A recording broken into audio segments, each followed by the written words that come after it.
So 100 equals r2 plus theta. And we've also got a equals r squared theta. So what I can do is treat this as simultaneous equations.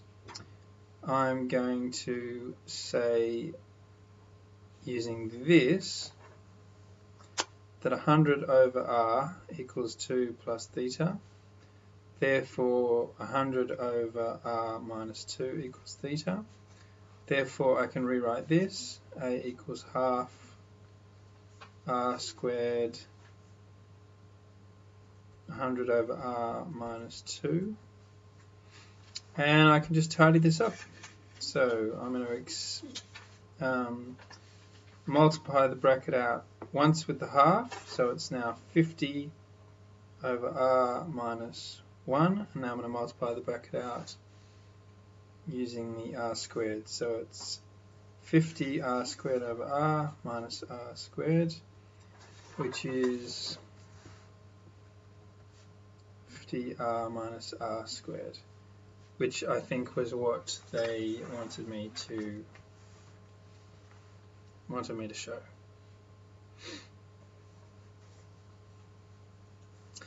Now, apparently r varies, so this radius here is not fixed. The perimeter of the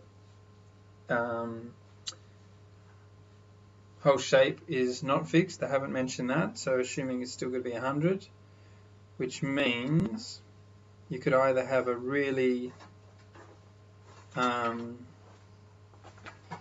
big R, in which case you won't have much room for the arc, or you could have a really not quite so big arc, not quite so big R, in which case you'll have plenty of room for the arc. So that's what they mean by saying that the radius varies.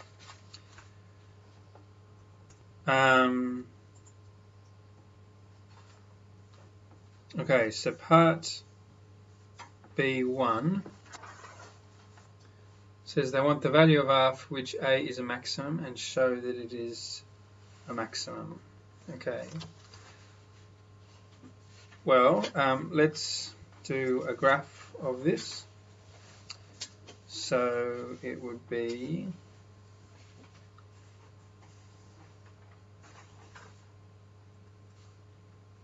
Y's and X's aren't the only letters here. I'm using A's and R's.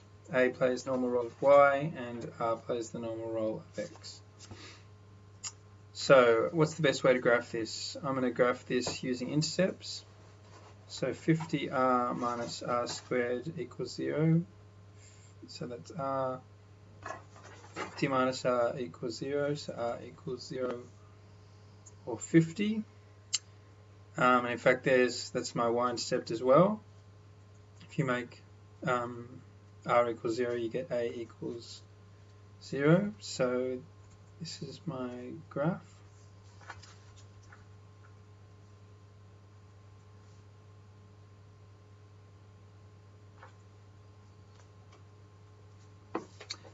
So there's a maximum there. That maximum will just be halfway between those, but if ever you're unsure what these are, or you can't use them because there are no intercepts, then a great little way to work out the positioning of the highest point on a parabola is just negative b over 2a. And in this, the b is 50 and the a is negative 1. So b over negative 2a equals 50 over, so negative 50 over 2 times negative 1, which is 25. So have I done what's required? I've found the value of R for which A is a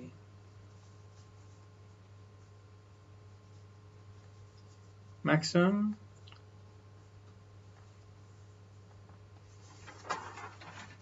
And I've shown that it is a maximum by using the graph. It's plain as day that there is a maximum there. That's why graphing is such a powerful technique, because it does all sorts of showing without much effort.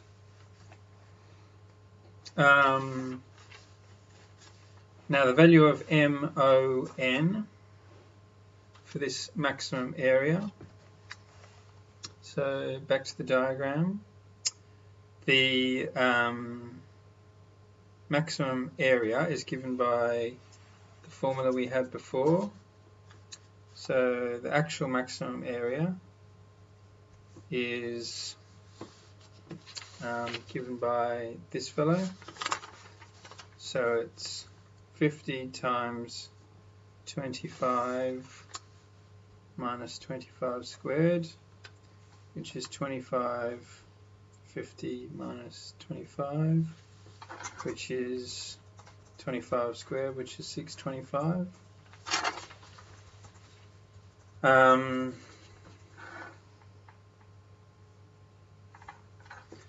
So MON.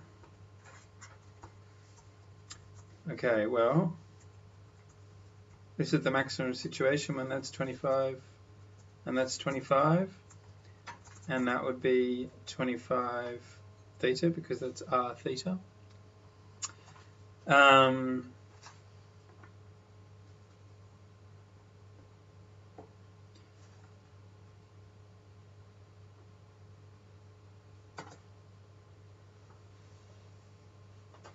And we're already told that the perimeter is 100, so 100 equals 50 plus 25 theta.